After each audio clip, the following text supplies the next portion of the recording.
1 2 3 mic check.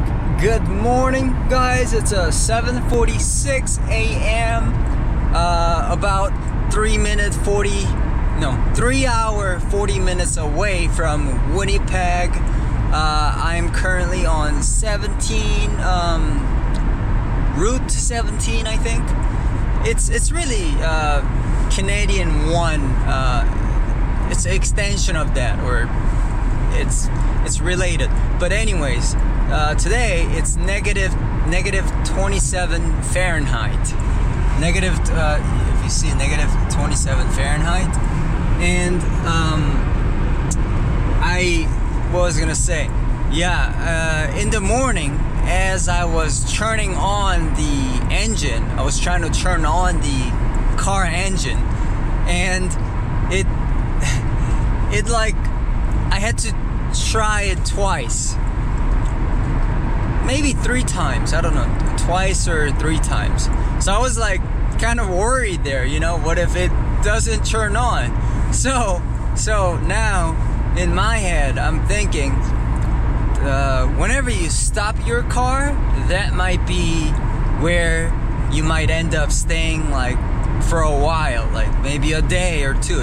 If your car doesn't turn on, you're staying there with your car. So think about this, like, before you turn off your engine.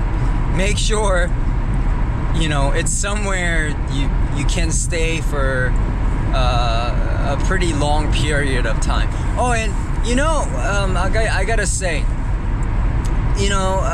different climate, houses in a different climate zone, or in a lot colder temperature, I think they use a different kind of insulation. I'm talking like for house or building stuff, they use different kind of insulation, I think, because the motel I stayed was a lot warmer than the other motels I stayed, and it's negative 26 Fahrenheit. This has been tonight has been the coldest, okay, like ever since I started this trip. And surprisingly, it was the warmest inside the motel.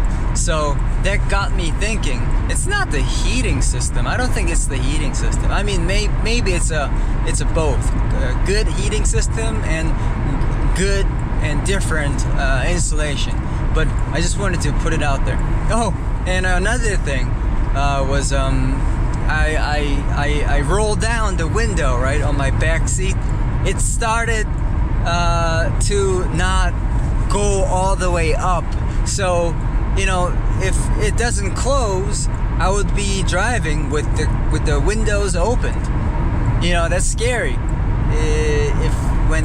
When it's this cold, I'm literally using the hand gloves to drive, because it's that cold. I mean, as the car gets warmed up, I think I can use my bare hand, but for now I'm using the gloves. All right, here we go. I'll check in with you guys a little in a bit. Hello, 1 2 3. I think I'm maybe like 3 hours 30 minutes away from Winnipeg, and 19 hours away from Kicking Horse. And this is what it kind of looks like. That's the view, sort of.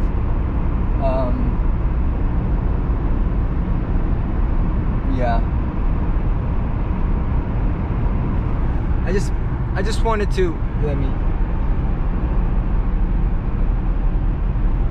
to show you guys, and for my, what's the word, for record keeping. 1 2 3 mic check. I just wanted to show you guys this because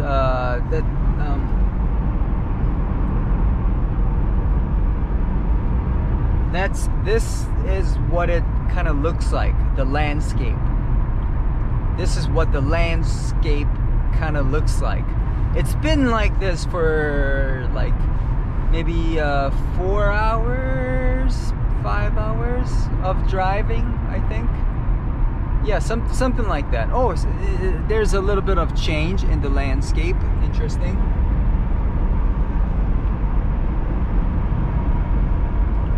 Right? Yeah, sort of. Okay, here we go. I'll come back again if I see any, change in the landscape or anything I want to update. 1 2 3 1 2 3 mic check. So in front of me I have 3 trucks. If it's just one truck, it's worth passing and speed. Under whatever. But if you see 3 trucks, it's not worth passing them, because see, this is 2 lanes. These 2 are for me. The last lane, that's for the incoming traffic, right? So right now I can pass technically 1 2 using these 2 lanes, but it's not worth it. If you see 3 trucks in front of you, the chances are you need so what was I gonna say? If you get to have 2 lanes like this, you only get to pass maybe 2 trucks if you're lucky. I don't think you can pass. I don't think I can pass 3 trucks while you have these two lanes, and these 2 lanes becomes 1 lane. So yeah, you gotta pass 2 trucks while you still have 2 lanes, right? So yeah, if you have 3 trucks, you have to wait for another double lanes, right? And after that, who knows? There might be another truck waiting for you. So if it's just 1 truck, it's worth passing, and so you can travel fast. 2 trucks, it's 2 trucks for sure. I think it's worth it. 3 trucks, I don't think so, because you're gonna be stuck between trucks anyways. Yeah, that's just what I wanted to say. And another thing I wanted to say was, I don't know about other people, but me, once I get to the border, there are only 4 things you're gonna say, most of the time. Most of the time, you'll be saying, yes, officer, no, officer, thank you, officer, no, officer, or I'll be saying, no, sir, yes, sir, no, sir, yes, sir, and just reason, right away. If they ask why, you tell why. That's just that has been my experience. You're not gonna say. So the point of this is you be saying yes, sir, no, sir, thank you, officer, or you be saying sir and officer like a lot of time. Well, I don't know about you guys, but that's what I will be doing. If you travel, like 40 hours for one destination, and you have a border to cross over, and you still have like 10 more hours to go. Well, that 10 is not important. The 40 hours before that is more important. I'm just saying, you be saying thank you, sir. Or just no, sir. You be saying sir or ma'am like every time to really just get in the border. Yeah. The funny part, I'll tell you the funny part. In Niagara, border, they ask you for Travel Canada app. They do. And also the PCR, test that's taken within 72 hours, and some other stuff. But it's pretty straightforward. And they do have some kind of internet access. You kind of have access to internet, right? Because if you need access to your app, you need internet, right? But at the border near Montreal, the border from where is it? Burlington, Vermont. From there to Montreal, let's say you're going through that border. They don't have. What's the word? They do not give you access to internet, and they also. I prepared my Travel Canada app. They didn't even look at it, and also they do not give you internet access to internet. So when you arrive at the border, you have no internet. You cannot use your app. So most likely you'll be relying on your screenshot or physical copies. I just wanted to tell you that. Yeah. All right, back to let's go the road. A couple of things I've noticed. Let me see. So on the Canadian, on Canada, Trans-Canada Highway, the road condition is really, really good. Impressive. Like, the reason I'm saying this is because you're worried. What if you get a hole on your tire and stuff like that? What if your tire goes flat? I'm not gonna lie. Like maybe just once or twice, I thought that might have happened. No, not might have happened. I was just worried like twice. I went over a little like small holes like maybe twice. A small hole twice. But it was nothing significant. So I have to say the road condition is just phenomenal. Snow, no snow. Also ice, I didn't see a lot of ice actually.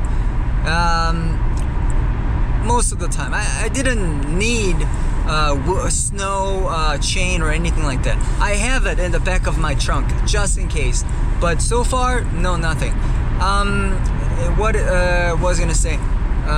And also I saw one Tesla charging station, I think 3 hours ago, in the city of 8,000 population, Dryden, Dryden or something.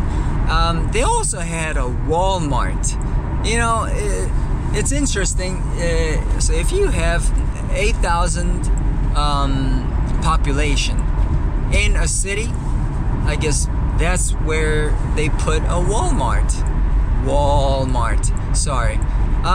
So that's just one observation I made. And this is a police, that's the police logo. Police station. Orange, and it has like 3 letters, QCR or something. I don't know, Q something. 3 letters. And what was I gonna say?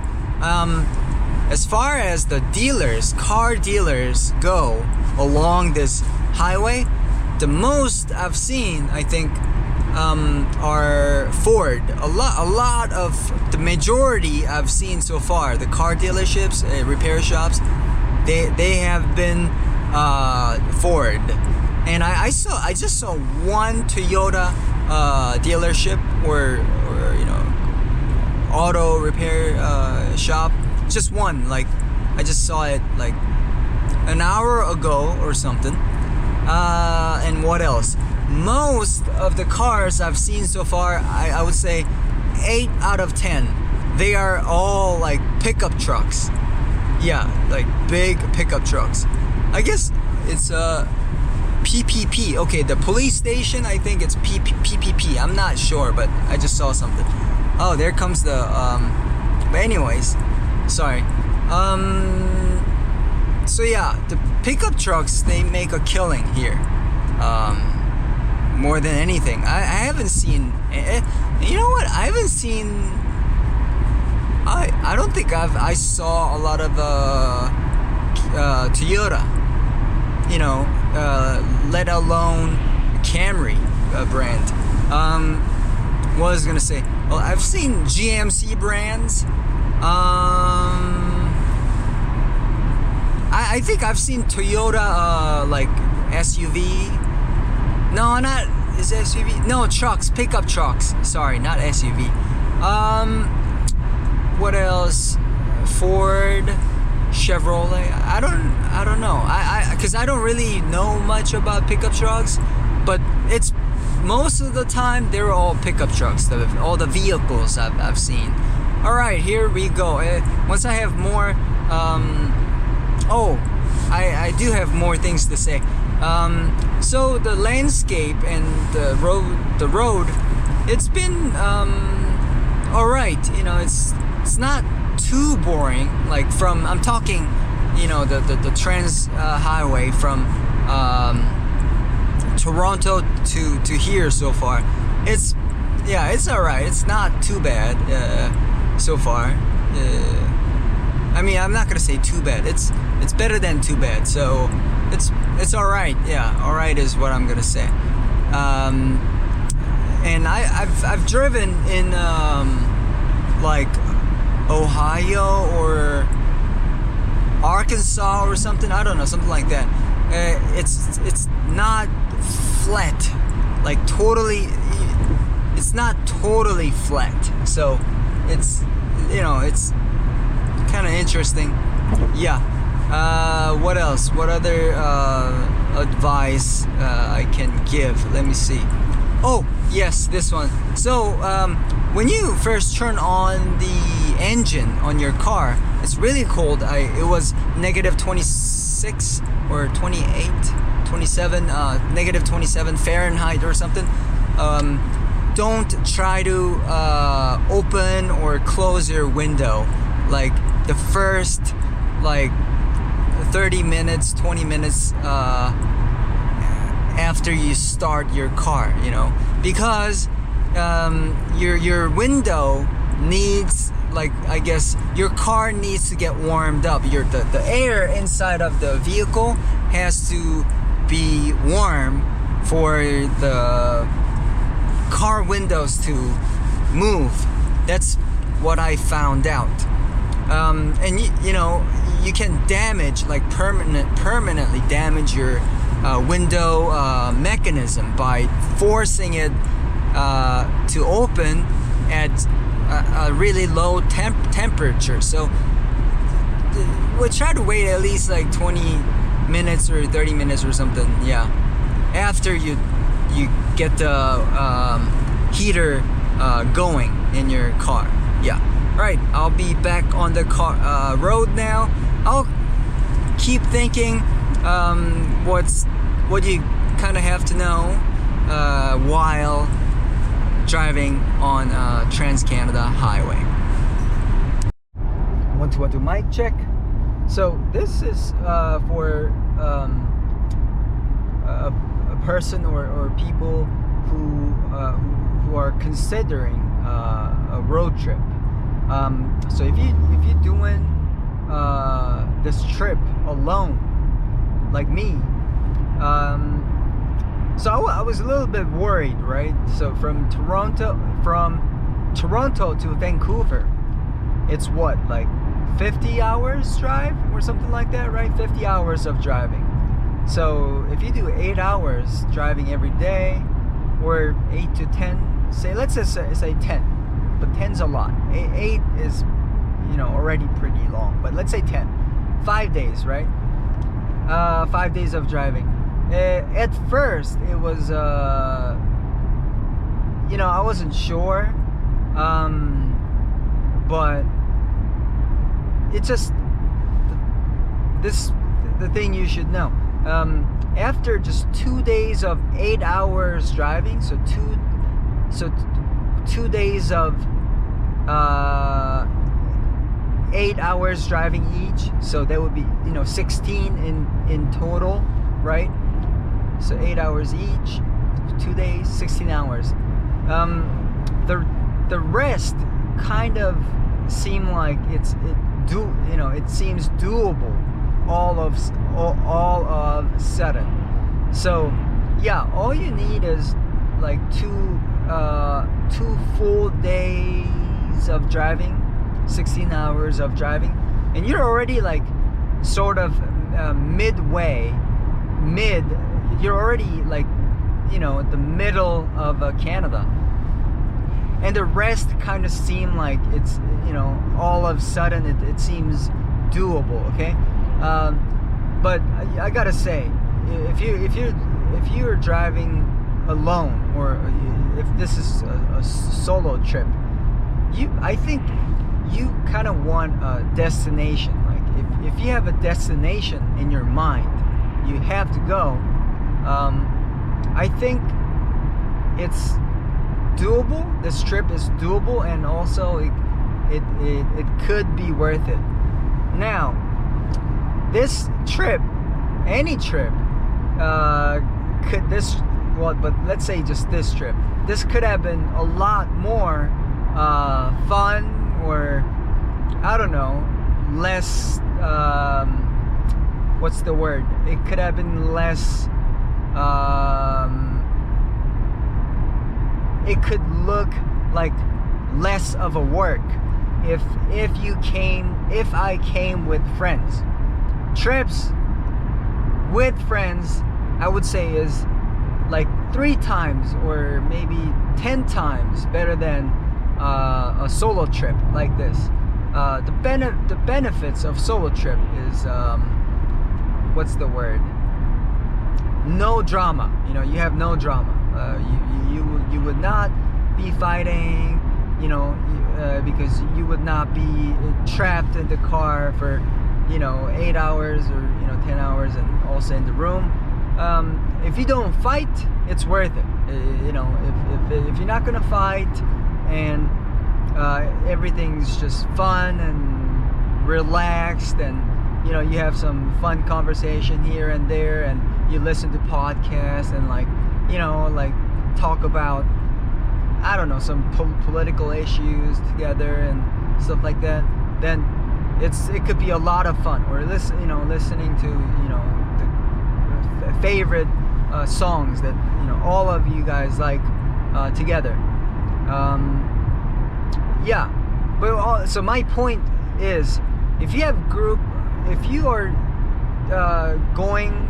doing this with friends, and that you're not gonna have fight, inside a car, then it's worth it. 100%, 200%, 300%, 1,000%. This road trip is going to be worth it. I think 100%, 500%.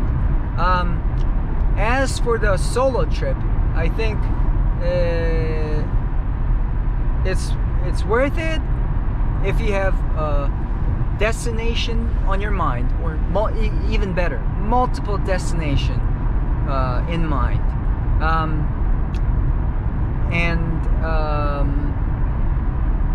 What's the other one?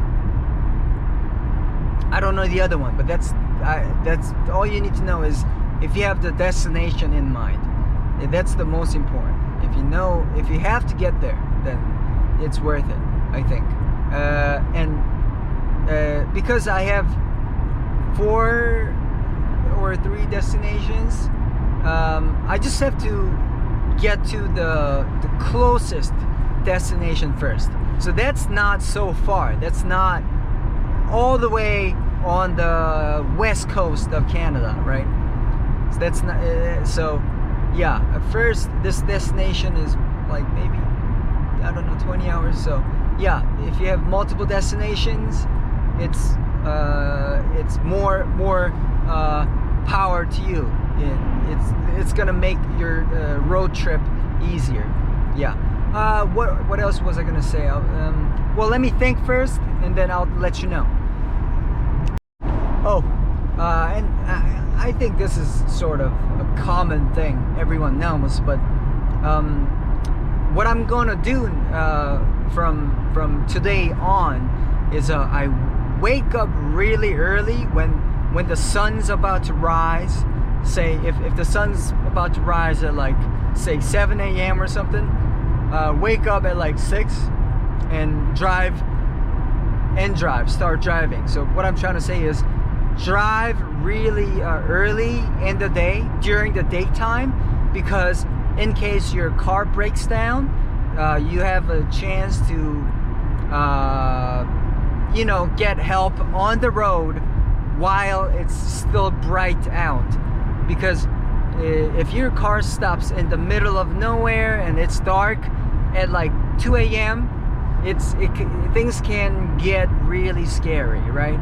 So you don't want after dark. I would say just stay in your hotel or motel. So that's what I was gonna say. Start driving really early and park and settle in a safe place when it gets dark. Another thing I noticed, as you drive from Toronto to the west, you lose your time for sleeping. What I'm saying is, let's say, so you cross this area of a different time zone. Say you were in the Eastern time zone, and then you cross into Central time zone, and because of that time change,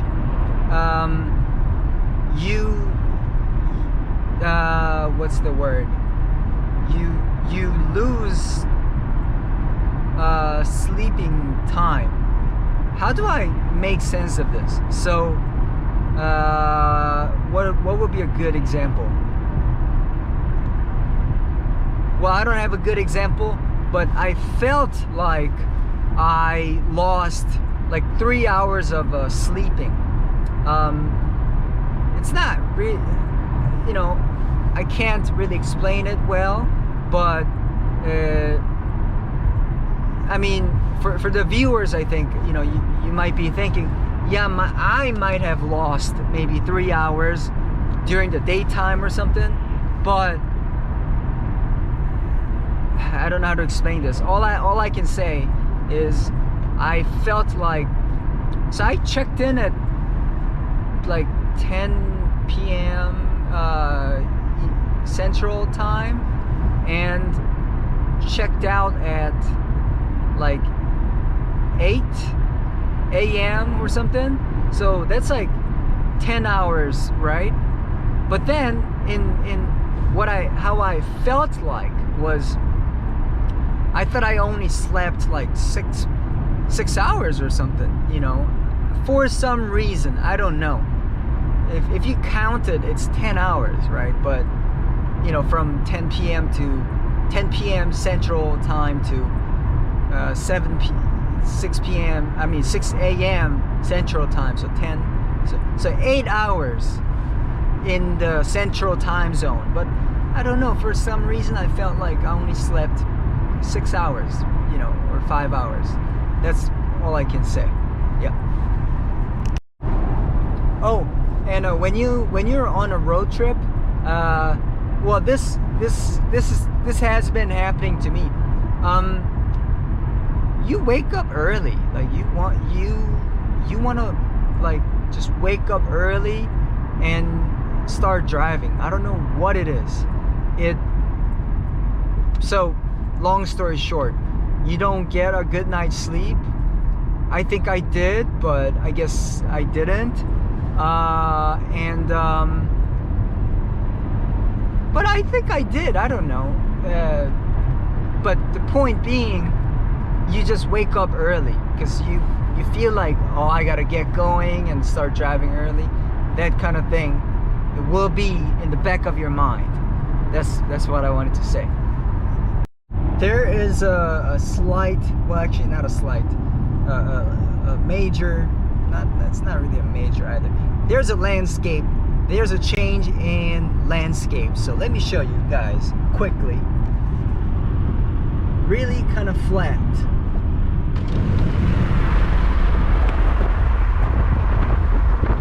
The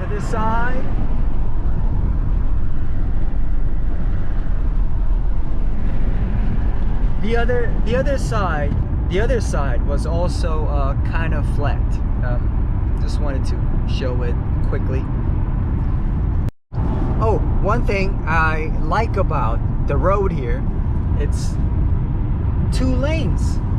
And the 2 lanes, it's like permanently 2 lanes. So you can overtake, is that the right word? You can pass them whenever you want. That's really nice. Hello, mic check. I don't have much to update, but currently it's 9 Fahrenheit outside. I have about 13 hours 30 minutes to get to Kicking Horse, and I gotta say the land in Manitoba is pretty flat, and it's very easy to drive. That's the main thing I wanted to say about here. It's really easy to drive. You have like 360 visibility because the land is pretty flat. Yeah, so that's all I wanted to say. All right, I'm gonna keep driving. So I just touched down in Saskatchewan. I don't think I said it right. So I just arrived at Saskatchewan, and there, yeah. I just wanted to say it's pretty similar. It's just the extension of Manitoba landscape, the landscape of Manitoba. All right, let's keep going. Currently it's what time is it? It's 2:04 p.m. and it's 9 Fahrenheit. Oh, let me just show you. Better than me explaining it. Why not? Use the technology. That's what it kind of looks like.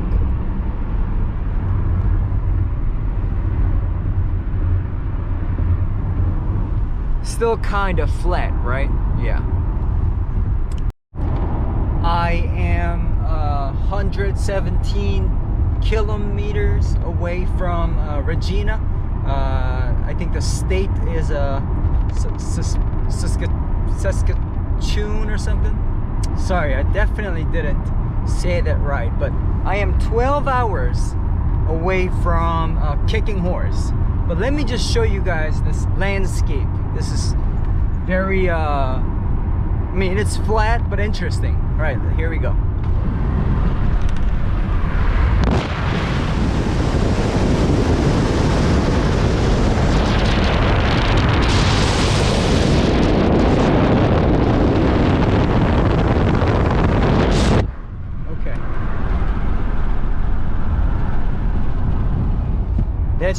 That should explain it. Okay, the other side too, actually.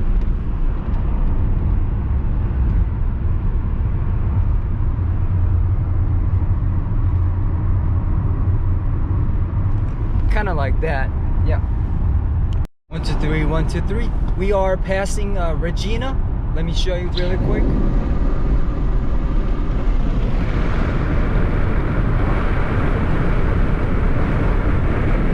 So that's Regina. At the bathroom, I saw the sign that it's not the water there inside the bathroom. It says it's not a potable water. So I guess it means it's not a drinkable water. I thought it was interesting. And the landscape around here, it's kind of, one second.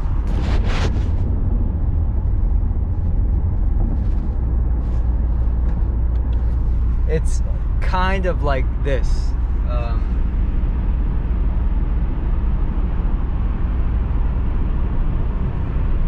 So it's similar. So it's, you know, it's still similar to Winnipeg, sort of. Actually, here is more flatter, I think. Yeah. So 10 hour 42 minutes away from Kicking Horse. I'm taking Canada 1 road. Canada 1 West. 1 West. Yeah. All right, here we go.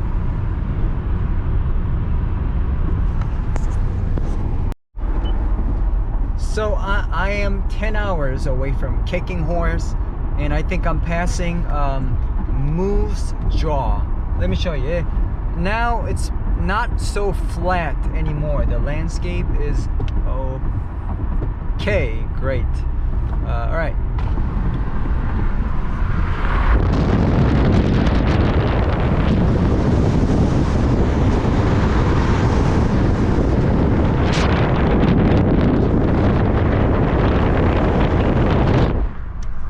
Right? It's not flat. Right now it's 5:35 p.m. and it's 19 Fahrenheit outside. I think I'm gonna be driving like an hour and 11 minutes, and then I'll be getting to, it's gonna take about an hour and 11 minutes to get to Swift Current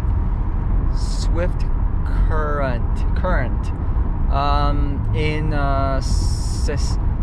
Saskatchewan state, I think. And yeah, I think I'll be spending a night there. And after that, I'm like 8 hours maybe. I'll be like 8 hours away from, 9 to 8 hours away from Kicking Horse. Before, I just want to say, before it gets too dark, let me show you guys the outside really quick. It's not so, again, it's not so flat anymore, but here we go.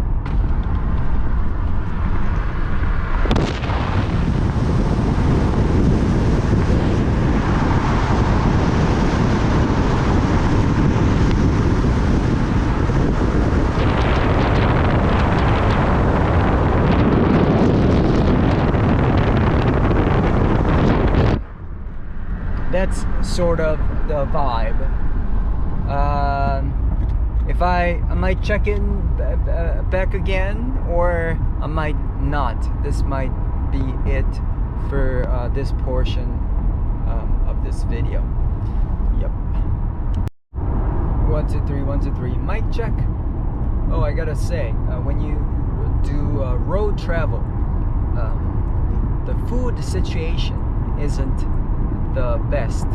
So so what kind of options do you have, like near the highway, Trans Canada Highway? There's McDonald, Tim Horton, and DNW. I don't know if it's DN something, DNB or DNW.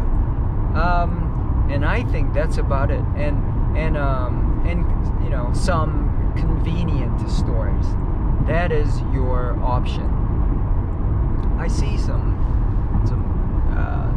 I think it's a sun. Let me just show you quickly.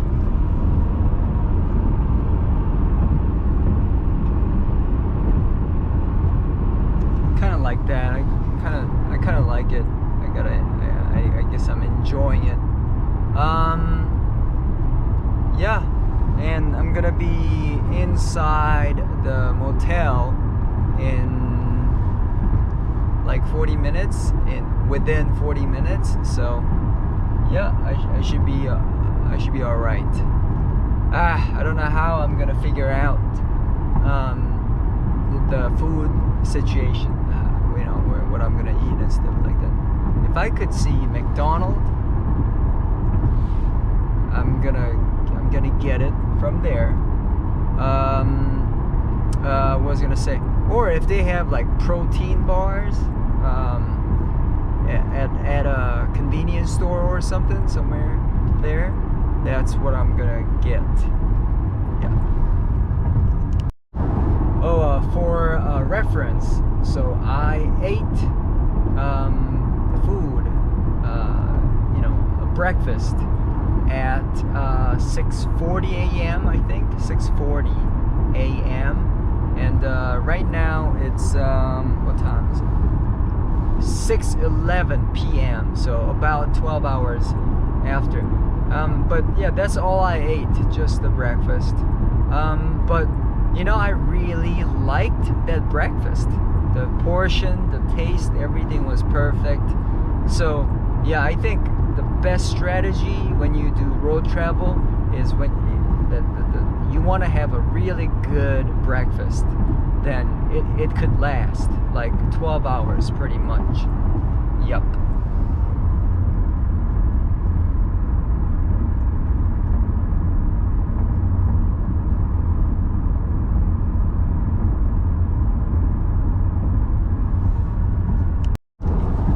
Thing I wanted to say is it's 21 Fahrenheit. So, you know, it was a lot colder around Toronto and Winnipeg area.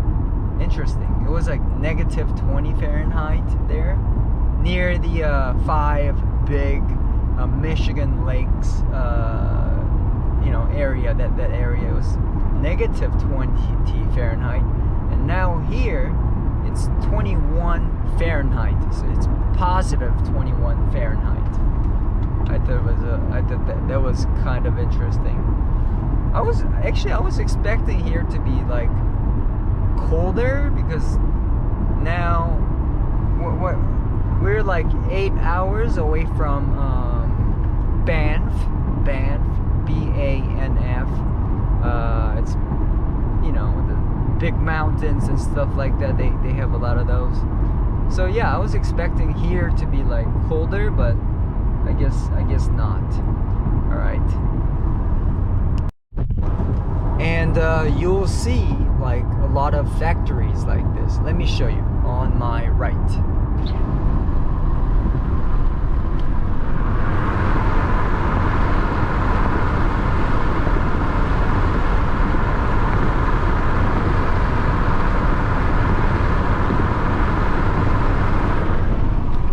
Yeah, that's kind of like that, and ahead of me it looks like this.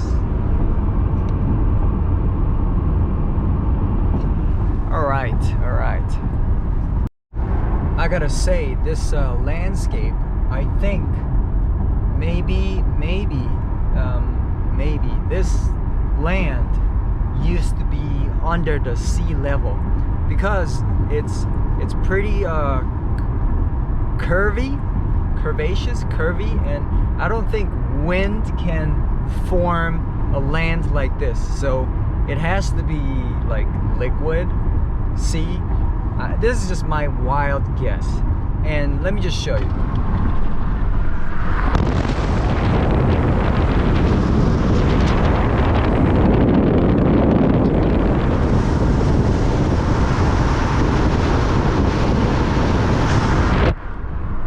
So yeah, I'm guessing it's the work of it's not the work of wind, it's the work of water, and I think probably it's the work of sea. I think the sea current. I'm just guessing, but imagine, you know, if there was water like on top of, you know, this land, that's scary. Yeah, I'm just guessing, really. Oh, and this highway is Canada 1 Canada West or something. So that number means, I think, this is the first. This was the first highway ever built in Canada.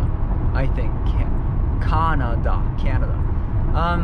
So there's like a historical importance, with this road that I'm, driving on right now. So it's kind of interesting. So since it's Canada 1, I'm assuming like wagons with horse used to be on this thing, maybe, or maybe not, but I'm trying to feel not the vibe, what is it, feel the significance of it, but who knows, maybe it got, this highway got built after the cars were popular, so this road wasn't meant for horses or wagons or stuff like that, I guess. Yeah.